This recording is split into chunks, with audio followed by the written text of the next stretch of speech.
सभी मित्रों को राधे राधे। आज आपका भाई आपको लेके जा रहा है मिथिला धाम से कुछ ही दूरी पर बल्कीपुर है और बल्कीपुर से 15 किलोमीटर दूरी पर है धनुषा धाम। धनुषा धाम के बारे में आपको एक सूक्ष्म रूप में जानकारी यह देना चाहता हूँ कि श्री राम जी ने पिनाक धनुष को जब तोड़ा था तो उसके कुछ अवशेष धनुषा धाम में आके गिरे और अवशेष तो कई जगह पर गिरे, लेकिन काफ़ी समय तक उनकी देख रेख ना करने के कारण या उनकी जानकारी ना होने के कारण वो विलुप्त हो गई। धनुषा धाम में जो एक खंड धनुष का आके गिरा, वहाँ पर लोगों ने उसको पूजा, उसकी देख रेख की, तो आज वो पत्थर की शिला के रूप में वहाँ पर स्थित है। पिनाक धनुष के बारे में बताते हैं कि मात्र सीता माँ ही एक ऐसी यंत्र है कि जो पिनाक धनुष को आसानी से सहजता से उठा लेती थी। वैसे उसे सैकड़ों लोगों को उठाने में भी बहुत कठिनाइयों का सामना करना पड़ता था। तभी मिथिला नरेश ने यह अपने आप में संकल्प लिया कि मैं अपनी पुत्री का विवाह उस व्यक्ति से करूँगा जो पिनाक धनुष को सहजता से उठा ले और इस पर पतंजलि चढ़ा दे। अब आपके मन में विचार आता होगा कि ये पिनाक धनुष आया कहाँ से। कहते हैं कि दधीच की हड्डियों से बना था पिनाक धनुष। दधीच की हड्डियों से 3 शस्त्र बने थे। उसमें एक था वज्र जो इंद्र देवता के दिया गया, दूसरा था सारंग जो विष्णु भगवान को दिया गया, तीसरा था पिनाक धनुष जो शिव जी को दिया गया था। ये रही धनुष के बारे में सूक्ष्म जानकारी। और अब हम चलते हैं जहाँ इस धनुष के अवशेष आज भी हमारे लिए विद्यमान है, पूज्यमान है, आस्था का केंद्र है। देश विदेश से और सनातन धर्म के लोगों के लिए बहुत ही ज़्यादा महत्वपूर्ण जगह। तो बने रहिए वीडियो में, बिना स्किप के पूरी देखना, बहुत आनंद आएगा। चलते हैं, लेट्स गो। बाइक तैयार है, कल लगेज हमने इनमें से हटाया ही नहीं था, तो निकलती है। हेलो फ्रेंड्स, हम आ चुके हैं ढलकेवर में पियेंगे चाय पी के यहाँ से निकलेंगे। यहाँ पर एक असिया है, वो मैं आपको दिखाता हूँ किस प्रकार का अपने यहाँ असिया मिलता है, वो दूसरी तरह का होता है। इनके यहाँ पर इस तरह का चलता है, इसमें स्टैंड लगा हुआ है और अपने यहाँ धार इधर की तरफ होती है, इसमें इधर की ओर है। बस यही दिखा रहा था मैं आपको। अब चाय पीने के बाद में चलते हैं धनुषा धाम। धनुषा धाम जावे के लिए 7-8 किलोमीटर से ज़्यादा ऐसी सड़क पे थे हमें गुजरना पड़ रहा है। जाते का कहते हैं अंग्रेजी में ऑफ रोडिंग, वही करनी पड़ रही है हमें। अब बाकी बाद में पहुंच जाएंगे धनुषा धाम। 2-3 बार हमने पूछ लो गांव बाइन थे कि धनुषा धाम कहाँ है, तो बता रहे हैं सीधे जावे पे पर है वो। आपने आधुनिक तरीके से खेती होती हुई तो देखा ही होगा, लेकिन मैं आज आपको पुराने हिसाब से किस प्रकार खेती की जाती है उसकी वीडियो में आपको दिखा रहा हूँ। बैलों के नज़दीक में गया था, लेकिन ये बिदक गए थे, तेज दौड़ने लगे, इसलिए मेरे को दूरी से ही शूट करना पड़ रहा है। तो ये वीडियो अगर आपको खेती वाला सीन अच्छा लग रहा हो तो कमेंट्स करके ज़रूर बताना। भैया लोगों, धनुषा धाम जाने के लिए ऑफ रोडिंग से भी गुजरना पड़ता है। इधर से ही जनकपुर के लिए भी सीधे ही निकल जाएंगे, इसलिए हमने इसी रोड को पकड़ लिया है। 7-8 किलोमीटर से ज़्यादा हम इस रोड पर चल लिए, लेकिन अभी तक धनुषा धाम नहीं आया है। बता रहे हैं थोड़ा सा आगे है, कई जगह पर हमने पूछा, सभी यही कहते हैं थोड़ा सा आगे है। और वहाँ बोर्ड पे लिखा था 12 किलोमीटर, तो 7-8 किलोमीटर तो हमने ऑफ रोडिंग ही कर ली। तो बस मेरा मकसद सिर्फ यही था कि आपको ये ऑफ रोडिंग दिखा दूँ। भाइयों, हम वहाँ पहुँचे धनुषा धाम मंदिर परिषद के अंदर। जैसा कि अभी मैंने आपको एंट्रेंस गेट पर दिखाया था, यहाँ पर जो पिनाक धनुष को श्री रामचंद्र जी ने स्वयंवर के दौरान पतंजलि चढ़ाते समय वो टूट गया था, उसके अवशेष काफ़ी दूरी तक गए थे। जो अवशेष यहाँ पर मौजूद हैं वह श्री रामचंद्र जी द्वारा पिनाक धनुष के पतंजलि चढ़ाए जाने पर टूटने के अवशेष हैं। उछट के वो यहाँ पर दूर गिरा था, तो मैं आपको दिखाता हूँ उसके कुछ अवशेष। यह उसी पिनाक धनुष के अवशेष हैं।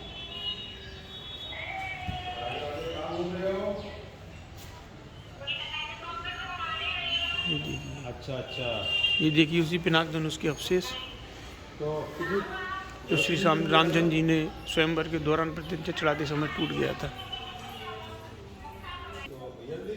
तो आपके भाई ने आपको इस समय दर्शन कराए पिनाक धनुष के टूटे हुए अवशेषों के।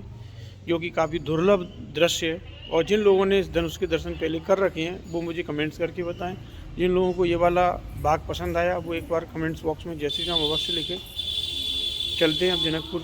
यहाँ से करीब 20 किलोमीटर दूर है और 35 से 40 मिनट की रास्ता है। तो चलते हैं, देखेंगे रास्ता कैसी है और जनकपुर पहुँचने के बाद में मैं आपसे पुनः मिलता हूँ। भैया कल के बाद में तो ये मिली है चाव चाव, यहाँ पर चटपटी बोलता है उसको, चटपटी। भैया हम आए गए जनकपुर। हमने ले लो होटल में कमरा, थोड़ी देर आराम करके अवाल नहा धो के मंदिरन की दर्शन करवे। तो हम तुम्हें मंदिरन की दर्शन कराएंगे कि वहाँ के मंदिर कौन सी तरीका के बने हुए हैं और कौन कौन सी मंदिर बने हैं। तो बनी रही वीडियो में और जनकपुर के मंदिरन के दर्शन के लाभ उठेंगे।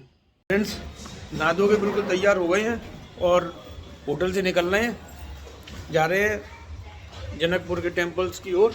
कौन कौन सी मंदिर है अभी लिए चलते हैं आपको, तो बने रहना वीडियो में।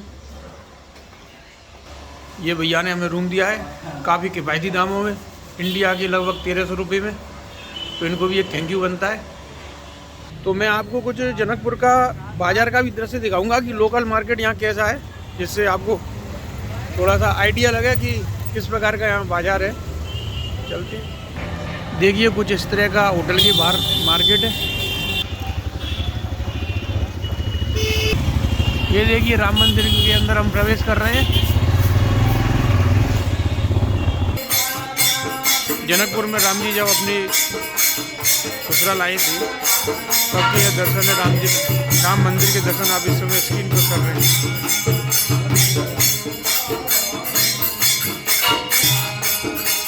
पंडित जी बता रहे हैं कि यहीं से सीता जी की विदाई हुई थी।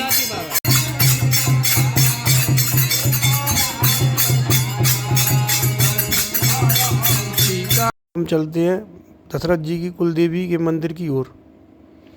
यह जो अपन दर्शन कर रहे हैं इस समय, यह दशरथ जी की कुलदेवी हैं, उनका मंदिर यहीं पर प्रतिष्ठित है। तो यह दर्शन हो रहे हैं इस समय दशरथ जी की कुलदेवी।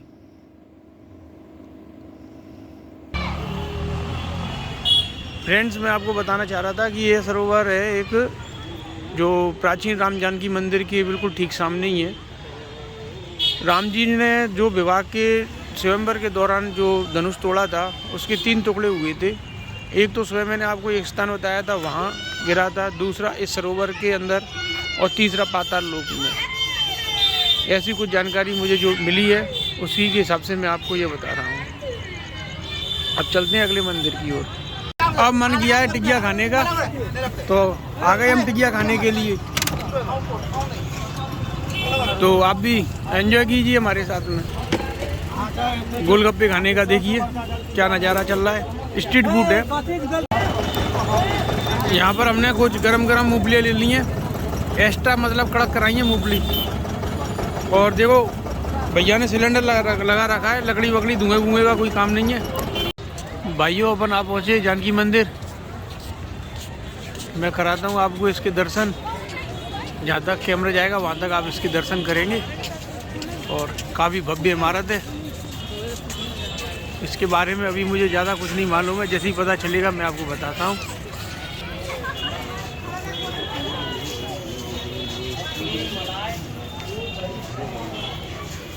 बहुत ही बड़ा कैंपस है।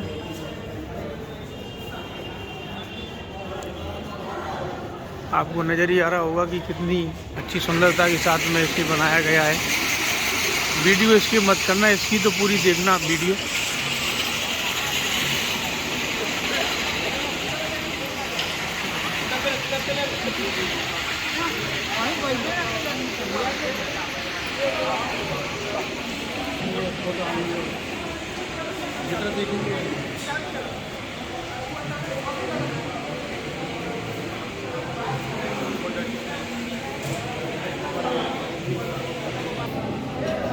ये मैं आपको जानकी मंदिर के जो दृश्य जूम करके दिखा रहा हूँ। काफ़ी सुंदर और भव्य मंदिर, बहुत ही सुंदर मंदिर। भव्य है। इसकी कला की और सुंदरता के क्या कहने। आप एक बार मैं आपको पूरा प्रांगण दिखाता हूँ इसका। देखिए इसी तरह का है, चारों तरफ बना हुआ है ये, इसी तरह चारों तरफ बना हुआ है ये। परिक्रमा लगा के आते हैं, चलो इधर से लगाएंगे।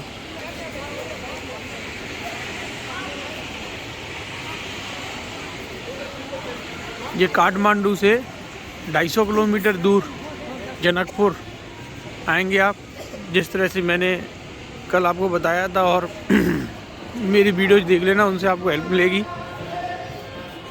यहाँ कीर्तन हो रहा है सीताराम जी का। जय हो।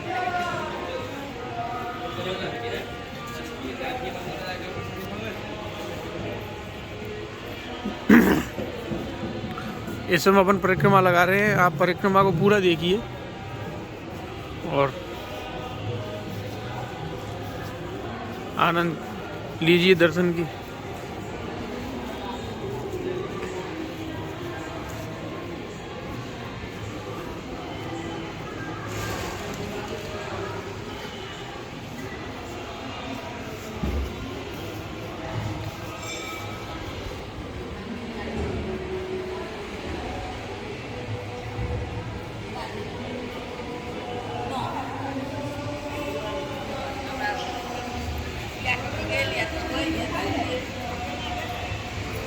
बहुत ही खूबसूरत और बहुत ही विशाल का है प्रांगण और मंदिर। एक संग्रहालय के बारे में बताया गया था, उन्हीं की सीढ़ियों के ऊपर जो मैं जा रहा हूँ। देखते हैं वहाँ पर कुछ आपको बताने योग्य होगा तो मैं आपको ज़रूर बताता हूँ। सबसे पहले तो दीवार पर उकेरी हुई ये पेंटिंग को देखिए, दीवार पर उकेरी हुई है ये। अंदर आते ही मुझे यह दीवार पर उकेरे हुए चित्र मिल रहे हैं, मेरा मन आपको दिखाए हुए मान नहीं रहा है। इतिहास पर एक नज़र डाली जाए, यह नेपाल का काफ़ी प्राचीन और भव्य मंदिर है। पूर्व काल में ही इस मंदिर की देखरेख एक महात्मा सूर्य किशोर दास जी करते थे और इस मंदिर के अंदर सीता माँ की और राम जी की एक सोने की प्रतिमा थी। और 1894 से लेकर 1911 तक टीकमगढ़ की महारानी ब्रजभानु कुमारी ने दोबारा से इसको मंदिर को स्थापित किया। तो उस समय के अनुसार इस मंदिर के अंदर महारानी की लगाई हुई लागत आई थी 9 लाख चांदी के सिक्के। हाँ मित्रों, ब्रजभानु महारानी ने इसमें 9 लाख चांदी के सिक्के 1911 तक लगाई थी। द्वार, आप सोच रहे होंगे स्वर्ग द्वार क्या चीज़ है, कुछ मत सोचो, मैं आपको बताता हूँ। इस मंदिर को भूतनाथ के नाम से जाना जाता है। यहाँ पर एक काफ़ी पुरानी समय में प्रतिष्ठित की हुई शिवलिंग मौजूद है, जिसके आप अभी दर्शन कर रहे हैं। और यह शमशान घाट के समीप है। भाइयों, अपन चल रहे हैं विवाह मंडप, जहाँ पर सीता जी का विवाह हुआ था, ओरिजिनल उसी जगह पे। जैसा ही आप देख रहे हैं, दूर दूर तक कुछ नहीं है, एक गांव टाइप का है और सुनसान एरिया है बिल्कुल। चलते हैं वहीं पर। वो भी है, उसको बगल में जो 5 निरीक्षण कुंड है, जो फूल पत्ती जो विवाह होने के बाद सूख जाते हैं, वो है। यही सब है यहाँ पर। ये सरोवर में क्या हुआ था? जो इसमें के चरण धोए थे, इसमें के माटी लेकर मरबा बनवाया। अच्छा, इसमें भगवान चरण धोए थे, पैर धोए थे, सीता जी ने चरण धोए थे। भाइयों, स्क्रीन पे आप इस समय जो स्थान देख रहे हैं, फ्रेंड्स, हमारे साथ में एक स्थानीय निवासी हैं जो हमें बता रहे हैं कि इस स्थान पर क्या हुआ था। तो जानिए उन्हीं के द्वारा, बताइए। ये जो है ना, भगवान को विवाह वेदी हो गया। इस जगह पर राम जी सीता जी को मांग भरे थे, आज जैसे लावा छिड़िया था, जो धान का जो लावा बनकर ना, वो छिड़िया कर 7 फेरा पति पत्नी के दोनों को लेने पड़ता है। ये जगह ये है।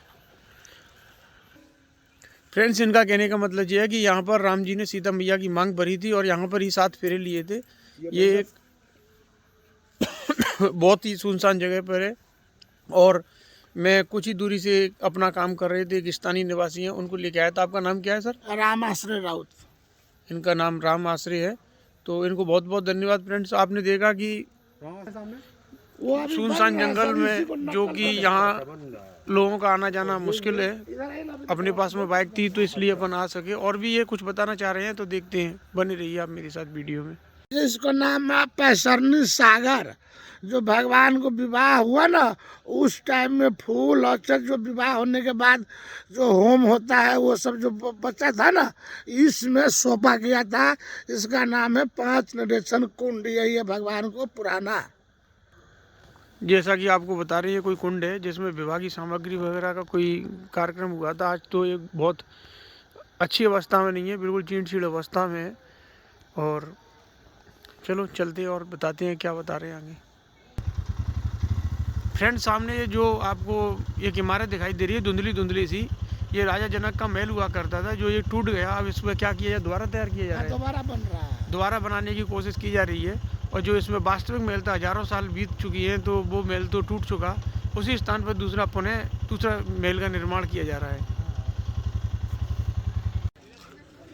भाइयों, मैं आपको बताना चाहता हूँ, यह सरोवर मामूली सरोवर नहीं है। यह हकीकत असली वह सरोवर है जहाँ पर सीता मैया ने राम जी के पैरों को पखारा था, मतलब चरणों को धोया था।